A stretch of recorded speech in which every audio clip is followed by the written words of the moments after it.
Nadie se imaginaría que en una calle como esta, transitada, bulliciosa, en el centro de la ciudad de Barranquilla, hay un laboratorio en el que se fabrican enormes piezas que luego se llevan a las grandes capitales del mundo. Al frente se encuentra mi gran amigo Eduardo Yesurún, a quien vamos a reconocer hoy, y quien siempre ha vivido del aire, y tiene un hermano que siempre ha vivido del fútbol, aquí en Colombia. Buenas, Edward. Hola, William. Qué gusto verte. Lo mismo te digo, bienvenido a nuestra Frigidaire, qué bueno que hayas venido. Me encanta venir a hacerte esta entrevista. Mucho gusto. Perfecto. Entonces, ¿qué hacemos? ¿Por dónde Bueno, empezamos? vamos a... Primero te voy a pedir que me prestes tu sombrero. Y nos movemos aquí con los estándares de seguridad. Como en cualquier industria, te voy a llevar primero que todo a que conozcas nuestro taller. Yo pensé Así que te voy a molestar, que te protejas tu cabeza, ajustatela bien. Eso es. Perfecto, ¿cómo te sientes cómodo? Siempre me has dicho cabezón. Sí. Te lo confirmo. Ok, adelante. Así es Eduardo, organizado, serio y para cualquier desprevenido puede pasar hasta por bravucón. Bueno, aquí entramos a una parte de que es producción donde básicamente se ubican máquinas que procesan el metal en básicamente diferentes formas. Ven y te muestro por acá el ingeniero Albert, ingeniero mecánico, ingeniero de 9 años de experiencia, especializado en esta máquina. Esta es la máquina que corta la figura. Esta es la máquina de control numérico que nos permite hacer figuras muy complicadas con una precisión absoluta y con repetibilidad garantizada.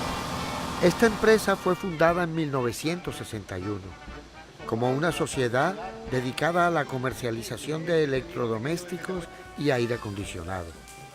Desde entonces ha participado en grandes instalaciones de aires en todo el país. Eduardo cuenta con gracia y picardía que la cuenta de la clínica donde nació en 1955 fue pagada con una comisión que se ganó su papá con la venta e instalación de un aire acondicionado. Eduardo Yesurún es el heredero de los muebles viejos de su familia, el heredero del negocio de su padre, y nada añora más que comer una de las recetas de don Ramón, un guiso de costilla de res con panela, y hoy lo quiero sorprender aquí en la cueva. Los ingredientes de la receta son los siguientes: cebolla roja, ajo, ajito pito, costilla de res, pero hoy vamos a hacer un corte muy particular.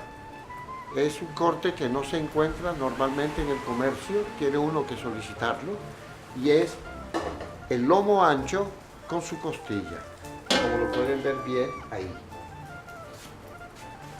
Sal, pimienta negra siempre, un poco de achiote, y este es un ingrediente muy especial que logramos que nos lo trajeran directamente de Colomboy, panela.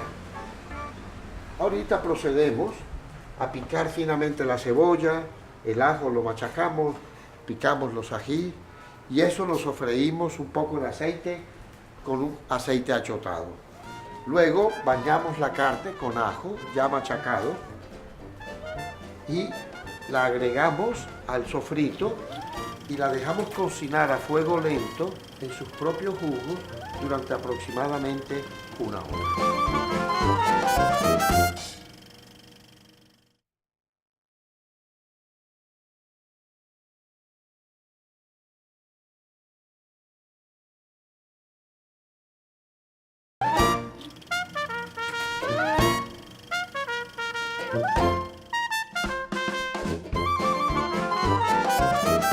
Don Ramón Yesurún, en palabras de su hijo Eduardo, era un bohemio frustrado con la realidad de sus obligaciones. Llegó a conocer a muchos personajes de la vieja guardia barranquillera y de todos los estratos, hasta el punto de participar activamente de las locuras de Álvaro Cepeda Zamudio, quien no solo trabajó para él, sino que lo hizo cómplice de muchas de las aventuras del grupo de Barranquilla. Ahorita procedemos a picar el ajito pito bien fino. Por este motivo, La cueva es el mejor lugar para invitar a comer a Eduardo Yesurún y a su familia. En cierta manera, tu papá es un bohemio frustrado, un actor frustrado. Sí, no hay duda, un artista frustrado en todas las facetas, porque una vez hasta se le dio por pintar. Pero sí, mi papá es el actor que posa como hostelero en la película La Langosta Azul, hecha por su amigo muy querido Álvaro Cepeda Zamudio. Como saben, pues Gabo también participó en eso junto con Enrique Grau y otros personajes bien importantes dentro del arte colombiano. Trasladaban mucho más allá de la parte laboral su relación, porque Álvaro Cepeda fue compañero de trabajo de mi papá en Industrias Cardi en los años 50, donde adquirió sus primeros conocimientos de ingeniería de aire acondicionado.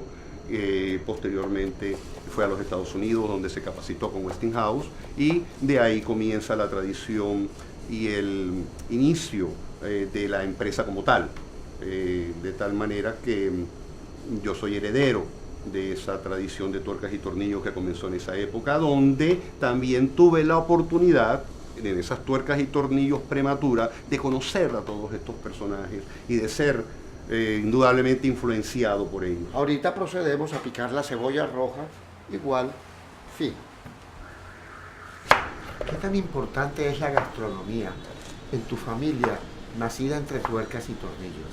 Bueno, entre tuercas y tornillos y sancocho, porque la comida para nosotros, para la familia, no solo para mí, ha sido un tema importante, no solo para nuestra unión, sino para nuestro disfrute.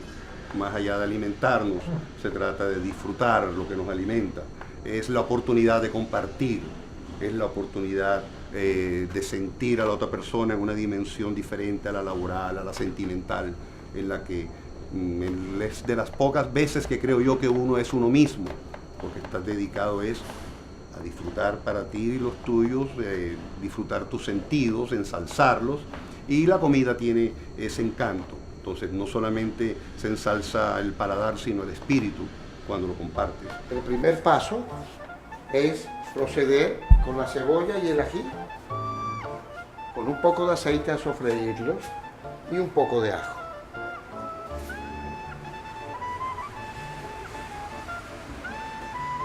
Eduard, casi todas las cosas que te rodean, aparte de tu preciosa mujer, están íntimamente ligadas a tu familia.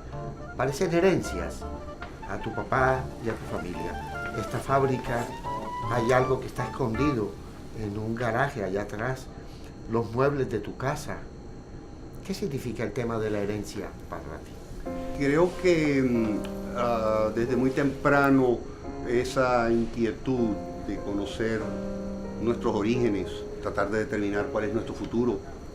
Presté el servicio militar en la Escuela Naval de Cadetes cuando tenía 16 años. Después salí a estudiar a los Estados Unidos, mi universidad, y fui solo. Y estas ausencias marcaron y acentuaron no solo la necesidad, sino la gran importancia que era la familia, y aquí en un momento dado yo sentía y siento que todo se lo debo. El fundamento de la familia ha sido para mí en particular la base de mi felicidad. Mientras termina de sofreírse la cebolla, vamos a comenzar a hacer el arroz. El gusto, el menú completo que preparaba don Ramón era el guiso de costilla de res con panela, arroz de palito y ensalada de aguacate. Procedemos con el arroz de palito. Aceite.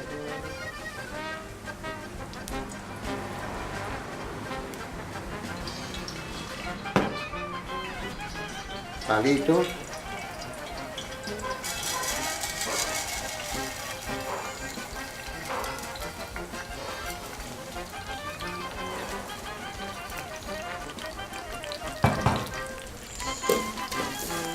Y los queremos dorados. Heredaste una camioneta que era un desastre. Sí, una condena más bien. Era una condena. Era una condena. Y además la heredaste con el compromiso de no deshacerte de ella. Sí. O sea, una condena eterna que se terminó convirtiendo en una joya preciosa. Sí, ¿Cómo es eso? Bueno, la camioneta es una camioneta comprada precisamente al distribuidor Ford en el año 1955, una camioneta que trabajó durante décadas, literalmente 55 años, trabajó llevando tuercas y tornillos, latas, aceros y nuestros elementos, además de las compras de la casa. Ahí aprendimos a manejar muchísimos cantidades de personas, tal vez cientos de personas. Ese vehículo fue estrellado, volteado, apaleado. Ya aburrido del carro viejo decidí venderla y me presenté ya estando mi papá un poquito malito de salud para comentarle que se había presentado un señor, el típico que llamamos aquí cachaco del mercado, que estaba obsesionado con la camioneta y la quería para transporte de mercancía. Me presenté esa tarde entusiasmado de que ya iba a salir finalmente del carro viejo a la casa de mi papá, donde acostumbraba a tomarme un whisky todas las tardes después de trabajo. Y le dije, papi, te tengo una noticia sobre la camioneta. Y me dice él, precisamente mi hijo te quería pedir una cosa. Nunca vendas esa camioneta. Hombre, papi, ¿cómo me vas a salir con eso? Si aquí te traigo la plata porque ya vendí la camioneta. Total, que al día siguiente me tocó deshacer el negocio. Le había advertido yo al comprador, al supuesto comprador, que el negocio estaba sujeto al visto bueno de mi papá. Total, que deshice el negocio y me decidí restaurar la camioneta y la he llevado al estado que tú podrás ver. Las herencias son una bendición, pero a veces son una carga bien pesada, sobre todo cuando hay que pintarlas. Eduardo no cambia ni vende su camioneta por nada en el mundo, porque es una herencia de su padre, pero lo que le cuesta mantenerla. Pasó de estar montada sobre 4 bloques, sin llantas ni motor, a un proceso de 3 años muy difíciles para restaurarla y dejarla original. Hoy, cuando hay mucho sol, la camioneta duerme en aire acondicionado. 2 veces por atrevido te he preguntado si eres capaz de prestarme la camioneta y me has dicho que sí. Me gustaría que me contestaras ante cámara. Es toda tuya. Es toda tuya. No sé si a tu papá le guste que yo maneje esa camioneta en el estado en que está. Cuando ya los palitos se encuentran en ese punto de color, procedemos a agregar el agua. ¿Qué tan importante era la cocina para tu papá? El 100% de su vida era la familia y la cocina como forma de unirnos. La cocina para él fue, no digamos su pasión, porque tuvo varias, de hecho era un hombre extremadamente apasionado en todas las facetas de su vida, desde sus estudios de bridge o ajedrez, con el propósito de ser campeón, cosa que logró, hasta la parte gastronómica. Disfrutaba mucho sus viajes porque colectaba los condimentos que aquí no se conseguían, y su mayor felicidad, no hay duda, que era sorprendernos con el menú, sorprendernos con los sabores, sorprendernos con la mesa. Y el propósito, el gancho, era el sabor, siempre buscando sabor. Mientras hierve el agua para agregar el arroz, procedemos a bañar cada una de las costillas con ajo machacado. En medio de ese mundo de sabores, del placer de la cocina en el que creciste, entre tuercas y tornillos, tu papá disfrutaba muchísimo también la cocina criolla, que podríamos llamar. Sus visitas a los puestos de cerdo. Nosotros nos recorrimos, yo como niño, absolutamente todas las chicharronerías de Barranquilla. Todos los vendedores de chicharrones lo conocían. El detalle de ir a las carnicerías, ir él mismo a escoger las piezas, seleccionarlas, encargarlas, ir al mercado a las 4:30 de la mañana a escoger las carnes él mismo, eso le daba el encanto al producto final. De niño nos despertaba para que lo acompañáramos con el canasto para recoger las verduras frescas y lo que iba a necesitar en ese momento para sus sancochos. Y de la parte criolla simplemente la exploraba toda. Un sancocho de él era espectacular, un arroz de palito de él era espectacular, unas costillas de las hechas en panela eran absolutamente espectaculares, porque las elaboraba bastante, no se limitaba a el tradicional, sino que hacía aquellas etapas adicionales de extracocción, este condimento especial para volverlo, darle su toque personal. Y lo lograba impresionar a uno. Esto está calculado para una persona por costilla. Y esta receta, la receta esta en particular, yo no conozco los detalles de la receta de don Ramón. Y debo confesar que el entorno de esta receta es completamente sabanero. La panela en las carnes se acostumbra mucho por la región donde yo viví, que es Montería. Tú estás ligado a esta fábrica desde el día que naciste. Explícanos un poco qué significa eso de que tú siempre has vivido del aire. Sí, pues eso no es tan figurativo y es más bien bastante literal, porque yo recuerdo que mi papá me dijo que él pagó las cuentas de mi nacimiento con la venta de un aire acondicionado. Así que no hay duda de que la cosa viene desde muy temprano. A fuego alto procedemos ahorita a agregar las costillas en el caldero de manera que se cierre, que se selle bien la carne. Bueno, bienvenido a mi casa. Gracias, Eduardo. A ver, encontremos a mi hermosa mujer. La felicidad de mi vida. Hola. Ya, aire. ¿Cómo estás? ¿Qué ha habido? ¿Cómo fue esa historia y la conquista de tu mujer? Bueno, no, la pobre, tener que soportarme. No, pues me enamoré de ella muy temprano en la vida de los dos. Ella solo tenía 12 años cuando yo la conocí, yo tenía 16. Salí a la escuela naval, estuve un año allá, regresé y de alguna manera yo recordaba esta peladita. Cuando regresé después de prestar el servicio militar, empecé a frecuentar a su familia y desde ese momento decidí que era la mujer con la que yo me quería casar. Y me tocó bastante duro conquistarla porque la mujer salió durísima. Pero no, he tenido la inmensa suerte de contar con su amor y es la mayor bendición que he tenido en mi vida. ¿Cómo es eso de los sobres, de las cartas que tú le mandabas, llenos de mensajes y de cositas? ¿Cómo es? Bueno, en esa época me fui a estudiar a los Estados Unidos cuando tenía 18 años y escribía en las cartas que le mandaba hasta una diaria y entonces escribía notas al cartero, por ejemplo. Señor cartero, esta es una carta de amor, por favor no robar. Porque en esa época había la idea de que los carteros se robaban lo que venía de los Estados Unidos en la correspondencia, en el supuesto que venían dólares, y en mis cartas venía de todo menos dólares. De todas maneras, yo acostumbraba a decorarlas con tonterías, así como para tratar de transmitir mi ilusión y mi amor por ella, y creo que aún conserva las carticas ella. Ahorita, en este momento procedemos a doblar, a voltear la carne. Ya pueden apreciar el color.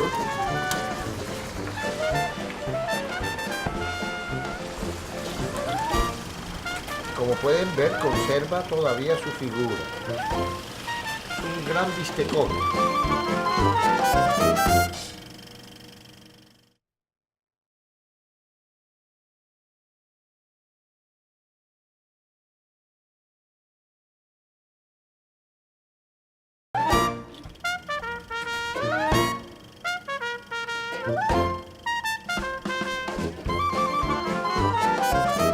Ahorita en este momento bajamos el fuego de las costillas, lo tapamos por aproximadamente 35 minutos. Heredaste un mundo de cosas preciosas, algunas totalmente destruidas, que convertiste luego en lo que ya sabemos. ¿Tú qué has pensado sobre esas cosas que heredaste? ¿Hacia dónde van? He aprendido que apreciar lo que heredamos y lo que heredamos pues no se limita y va por supuesto mucho más allá de las cosas físicas. Es algo que estamos obligados a dar en herencia, es algo que estamos obligados a conservar, mejorar y darlos a los que nos están reemplazando. Eso es lo que yo quisiera que pasara con la generación que nos reemplaza. Eso me transmitieron, ese fue el mensaje que yo recibí, sin que se nos dijera eso, ¿no? Es algo que es implícito. Tú quieres la familia, los objetos, no importa qué tan pequeños o de poco valor económico puedan tener, tienen significados sin precio que pueden perdurar y deben perdurar durante generaciones y siglos. Nosotros tenemos objetos que significan el todo para nosotros dentro de ese espíritu de mantener el vínculo con nuestros ancestros y que seguramente no valen nada. Pero el saber que estuvieron en sus manos, el saber que seguramente ellos pensaron y sintieron el querer dejárnoslos y que nosotros a su vez lo transmitiéramos, es un espíritu que creo que vale la pena infundar y hacerlo como parte primordial de la misión de uno mismo. En este punto retiramos la tapa. Podemos ver cómo las costillas se han cocinado en sus propios jugos. Y en este punto procedemos a agregar la pimienta. Y nuestro ingrediente especial, fresco, traído de Colomboy ayer, panela. Y ahorita procedemos a taparlo nuevamente.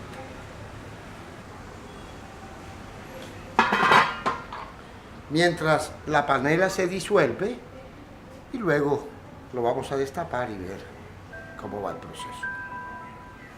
Si tu papá entrara ahora en la que un día fue su oficina, ¿qué te diría, crees tú, acerca de esas cosas que heredaste de él? Como el carácter, la fuerza, la voluntad, una camioneta fea, una fábrica de aires que hoy hace cosas extraordinarias. Bueno, de él solo recibí estímulos, aún cuando pasé por mis grandes errores. Siempre fue mi apoyo, nunca hubo censuras, siempre comprensión. Y es que mi papá no se limitó a ser mi padre fue además mi socio, pero además fue mi amigo, además fue mi confidente, fue mi consejero, fue mi llave, fue mi partner. Lo puedo describir con todos los adjetivos que puedan llevarte a la claridad de que su vínculo conmigo, o al menos el mío con él, fue de una fortaleza absoluta. ¿Qué crees que te diría si los pudieras sacar a dar una vuelta en esa camioneta hoy? Llévame a comer un chicharrón. En 1954, el mismo año en que la televisión llegó a Colombia y 4 años antes de la inauguración de este sitio, don Ramón Yesurún, padre de Eduardo, actuaba como barman en La Langosta Azul, un documento que hoy hace parte de nuestro patrimonio fílmico, escrito y dirigido por Gabriel García Márquez, Enrique Grau, Luis Vicens, Álvaro Cepeda Zamudio. Muy seguramente la camioneta nos acompañaba en esta aventura. Hoy, 60 años después, Eduardo está aquí celebrando con nosotros las enseñanzas de su padre, mientras que la camioneta está afuera, a la intemperie.